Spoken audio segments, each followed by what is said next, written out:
ఏమండో మీ పిచ్చకిస్తా బాబీ పిచ్చి లేచిపోయి మామిడికాయ పచ్చడి పెట్టాడు మరి 1000 కిలోలు, అక్షరాల 1000 కిలోలు. అవును, ఈ వీడియోలో మీరు చూసేది జస్ట్ 300 కేజీలు మాత్రమే. దీని తర్వాత పెట్టిన 700 కేజీల పచ్చడి వీడియో త్వరలో పెడతాను. అదంతా అమ్మడానికే చేశాను, కానీ ఎలా అమ్మాలో తెలియదే.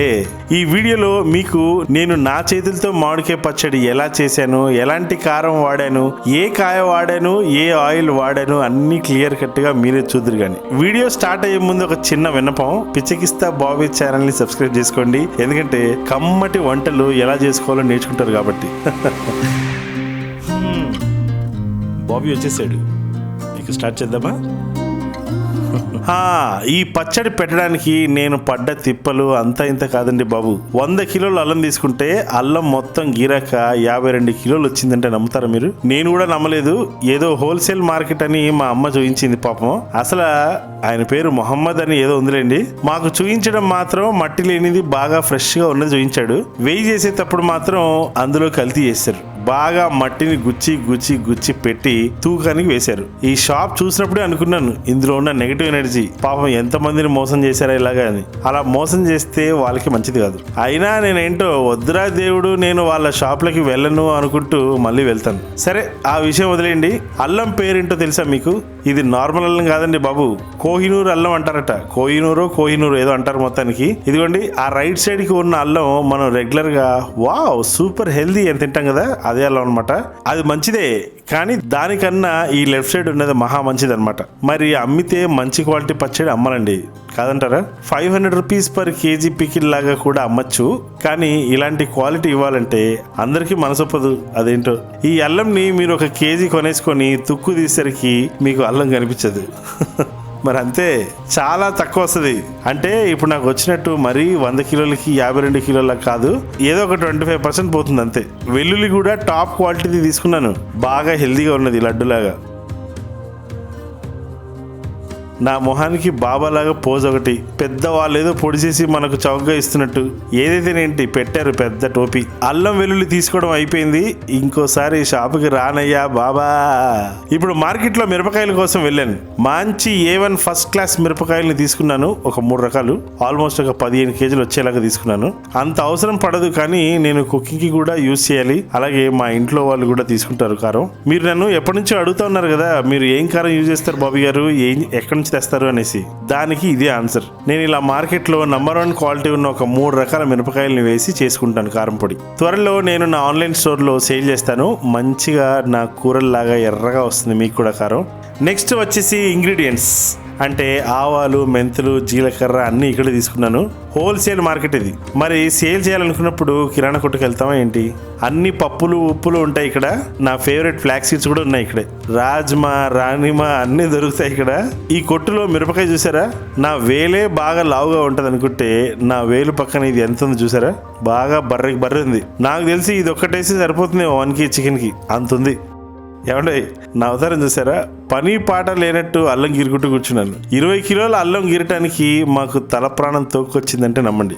ఏదైనా ఇలా పెద్ద ఎత్తున బిజినెస్ చేయాలంటే ఇలా ఇంట్లో పెట్టుకొని లింగులు ఇట్టుకో అంటూ చేసుకోలేమండి. దానికి ఒక వ్యవస్థ, ఏర్పాట్లు అన్ని చేసుకోవాలి. మరి ఫస్ట్ ఆఫ్ ఆల్ ఈ 300 కేజీలే నేను పెట్టింది పికిల్. మిగతాదంతా ఒక టీమ్ ని అరేంజ్ చేశాను, ఒక వారం రోజుల్లో చేసి వాళ్ళతో చేయించాను అనమాట. లేదంటే మన వాళ్ళు ఎక్కడవుతుందండి బాబు. అప్పటికే నేను పర్ డే 5 కేజీస్ అల్లం గీరాను. చిన్నప్పటి నుంచే అలవాటు, కానీ కాస్త గ్యాప్ వచ్చింది కదా బాబాయ్, చాలా టఫ్. అల్లంని మొత్తం ఇంత మట్టి లేకుండా క్లీన్ గా గీరేసి మినరల్ వాటర్ లో కడిగేసి ఆరబెట్టాను అనమాట. చూస్తున్నారా అల్లం క్వాలిటీ. ఇక పోతే వెల్లుల్లి తీయడానికి పాపం మా ఇంట్లో అందరూ చాలా కష్టపడ్డారండి. మంచి వెల్లుల్లి తీసుకున్నాను, రెబ్బలు కాస్త ఒక్కొక్కటి నా అంత ఉండేలాగా. మీరు ఎప్పుడైనా వెల్లుల్లిని మార్కెట్లో ఇలా పొట్టు తీసింది కొన్నారా? ఇదంతా నేనే పొట్టు తీసాను, కానీ మీరు మామూలుగా పొట్టు తీసింది ఎప్పుడైనా కొన్నారా? కొనకపోతే ఒక మాట చెప్తాను, కొన్న వాళ్ళు చెవులు మూసుకోండి. అలా పొట్టు తీసిన వెల్లుల్లిని అస్సలు కొనకండి. ఎందుకంటే ఆ పొట్టు తీసేవాడి చేతులు క్లీన్ గా ఉంటాయని మీరు పొరపాటున కూడా ఎక్స్పెక్ట్ చేయొద్దు. అంత వర్స్ట్ అనమాట. ఎలాంటి నీళ్ళల్లో ముంచుతారో కూడా నేను చూశాను, కానీ చెప్పలేను. ఈ మధ్య రీల్స్ అవి కూడా వస్తా ఉన్నాయి ఇన్స్టాగ్రామ్ లో. మెయిన్ గా ఈ టోలీచౌకి ఏరియాలో, చార్మినార్ ఏరియాస్ లో, మాసప్ ట్యాంక్, నాంపల్లి ఇలాంటి ఏరియాస్ లో మీకు అర్థమైంది అనుకుంటాను. మహా దారుణం అండి బాబు. అంత గలీజు మనం తినలేము. కష్టమో నష్టమో మనం ఇంట్లోనే పొట్టు తీసుకొని మనమే అల్లం వెల్లుల్లి ఆడించుకుంటే ఒక అరకిలో అన్నిటికీ మంచిది. మెయిన్ గా టేస్ట్ అండి బాబు.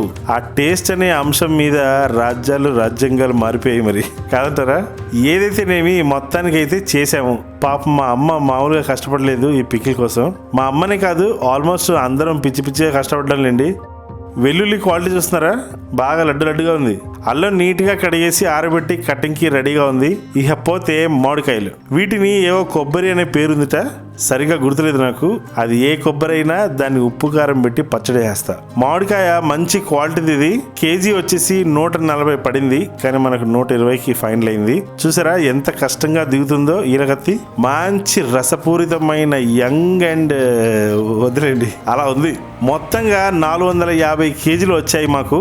అన్ని మినరల్ వాటర్లో మల్టిపుల్ టైమ్స్ వాష్ చేయించి మరీ కొట్టించాము. ఇంకా ఇంట్లో మా అత్తమ్మ, అమ్మ, తమ్ముడు, అన్న అందరూ రెక్కలు డొక్కలు అయ్యేలా కష్టపడి ముక్కలన్నిటిని ఫ్రెష్ క్లాత్ తుడిచేసి చేశారు. ముక్కల సైజు చూసారా, ఇవి ఇప్పుడు చూడడానికి ఇలా లడ్డులా ఉన్నాయి కదా, అవన్నీ ఉప్పు కారంలో బాగా మగ్గాక చిన్నగా అయిపోతాయి. ఇందులో నేను వాడేది గ్రౌండ్ నట్ ఆయిల్, అది కూడా కోల్డ్ ప్రెస్డ్ ఆయిలే. ఇక్కడ చూస్తున్నారా, నేను కంపెనీ చూపించట్లేదు ఎందుకంటే మళ్ళీ అది ప్రమోషన్ వీడియో అనుకుంటారని. ఇలాంటి డబ్బాలు దాదాపు 250 లీటర్స్ పైనే పట్టింది ఆయిల్. ఇంతకీ నా పికిల్ ఆంధ్ర పద్ధతిలోనా లేక తెలంగాణ పద్ధతిలోనా అని మీకు డౌట్ రావచ్చు. అబ్సల్యూట్లీ 2 పద్ధతుల్లో కాదు, నేను కస్టమైజ్ చేసిన పద్ధతి. అంటే ఈ పికిల్ రెసిపీ మా పెద్దమ్మ గారిదే, కాకపోతే చిన్న మార్పులు చేర్పులతో చేశారనమాట. అంటే ఆయిల్ హీట్ అయ్యి మళ్ళీ చల్లారాక అల్లం వెల్లుల్లి పేస్ట్ వేసి చక్కగా కలిపేసి, చూసారా ఆల్మోస్ట్ 12 బిందెల అల్లం వెల్లుల్లి పేస్ట్ చేసాం. ఇలా కలిపేశాక మెంతి పొడి, జీలకర్ర పొడి, ఆవు పొడి అన్ని ఆయిల్లో వేసేసి ఇలా మిక్స్ చేసి పెట్టేసుకుంటాను. తర్వాత సాల్ట్, పికిల్కి పెట్టే సాల్ట్ వేరే ఉంటుంది. అది బాగా స్టవ్ మీద కాస్త మాయిశ్చర్ పోయే వరకు వేపి డ్రై చేసి అప్పుడు దీంట్లో కారం కలుపుతాం. ఈ కారం చూసారా, ఇది మనం ఆడించిన కారం. బాగా ఉప్పు కారం కలిపేసి కరెక్ట్ మెజర్మెంట్స్ చూసుకొని వేయాలి, లేదంటే బిస్కెటే. ఇలా ఉప్పు కారం జస్ట్ ముక్కల్లో బాగా కలిపేసి ఆ తర్వాత ఇందాక కలిపి పెట్టుకున్న మసాలా, నూనె మొత్తం ఇందులో వేసేయాలి. ఇప్పుడు దీన్ని మొత్తం బాగా కలిపేయాలి. అంతే అనిపిస్తుంది కానీ బాబాయ్ అస్సలు మామూలు పని కాదండి ఇది. మొత్తానికి అయితే ఆల్మోస్ట్ ఒక 10 days లో 300 kgs పెట్టేసాము. ఈ పికిల్ మీకు కావాలంటే ఈ కింద ఉన్న నంబర్ కి జస్ట్ హాయ్ అని మెసేజ్ చేయండి, మా టీం వాళ్ళు రెస్పాండ్ అవుతారు. సో పిచ్చకిస్తా బాబీ చేసిన ఏదో ఒక ఐటమ్ తినాలి అని మీరు అనుకున్నారు కదా చాలా మంది. సో ఇది ఒక అవకాశం లాంటిది, ఇది దయచేసి కొనుక్కోగలరు. ట్రస్ట్ మీ, టేస్ట్ మాత్రం అస్సలు మామూలుగా లేదు. మీరు ఒకసారి ట్రై చేస్తే మీకు అర్థమవుతుంది. అందుకే మీకు ఇన్ కేస్ ఒకవేళ నా మీద డౌట్ ఉంటే కనుక, అంటే నా టేస్ట్ మీద డౌట్ ఉంటే కనుక జస్ట్ 1/2 kg ఆర్డర్ పెట్టుకోండి, దాని తర్వాత మీకు అర్థమవుతుంది. ప్రైస్ డీటెయిల్స్ అన్ని మీకు దాంట్లో ఆటోమేటెడ్ మెసేజ్ లో వస్తాయి. ఒకవేళ మీరు నాకు ఏమైనా చెప్పాలనుకుంటే కనుక ఈ కింద నంబర్ కి వాట్సాప్ మెసేజ్ లో @Bobby అని రాసి ఇంకా మీరు ఏం రాస్తారో అందులో రాసేయండి. అవి మాత్రమే నాకు ఫార్వర్డ్ చేస్తారు మా టీము, నేను మీకు పర్సనల్ గా రిప్లై ఇస్తాను. Okay, chicken, mutton, prawns, fish pickle త్వరలో వస్తున్నాయి, ఒకటి వెనకాల ఒకటి. గుర్తుపెట్టుకోండి, కాస్త ఓపిక పెట్టుకోండి చాలు. సో 3 days వరకు దీన్ని కదిపేది లేదు. ఆ తర్వాత లక్ష్మీ పూజ చేసి ఒకసారి ఓపెన్ చేసి టేస్ట్ చేసి ఉప్పు తక్కువ ఉంటే వేసుకొని ఆ తర్వాత ఒక్క ముక్క వేసుకొని వేడి వేడి అన్నంలో పిసికి తింటూ ఉంటే ఉంటుంది. జివ్వుమని కొండ గాలి కత్తిలా గుచ్చుకుంది, వెచ్చని కోరిక రగిలిందిలే, నీవే నా ప్రేయసివే, నీకేలే అందుకో ప్రేమ గీతం. ఆ పచ్చళ్ళమ్మా పచ్చళ్ళే బాగుంది కదా అలా అంటుంటే. I love you all. ఉంటానండి.